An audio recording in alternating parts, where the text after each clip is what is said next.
कहेला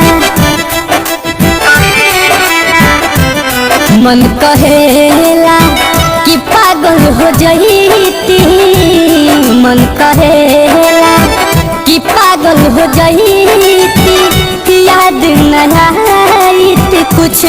मन कहेला कि पागल हो जाईती, याद न आईत कुछ। दर्द का होला जानियो न पाईती, दर्द का होला जानियो न पाईती, याद न आईत कुछ। मन कहेला कि पागल हो जाईती, याद न आईत कुछ। मन कहेला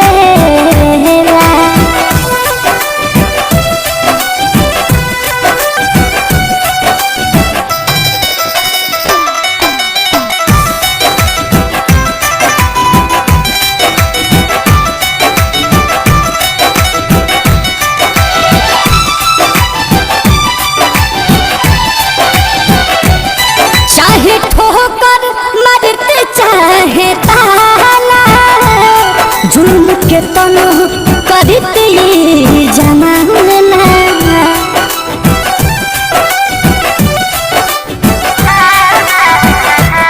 ना लगित बोझ जिंदगी के ढोवर, पास रहती न गम के खजाना। कौन बतिया पर कौन बतिया पर नहीं पछतैती, कौन बतिया पर नहीं पछतैती, याद न आईत कुछ। मन कहेला कि पागल हो जाईती, याद न आईत कुछ। मन कहेला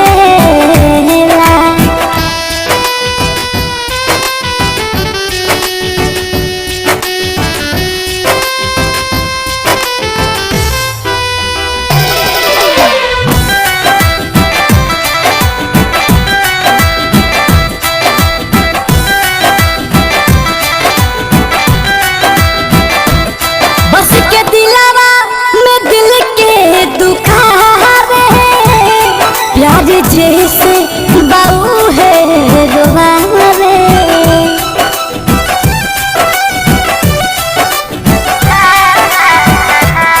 आस टूटे तब नहीं कुंदन, बिना उनके न कुछ मन के भावे। नील कमल ना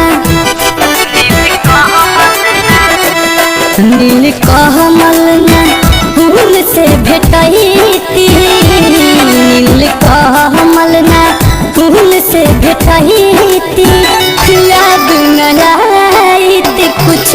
मन कहेला कि पागल हो जाईती, याद न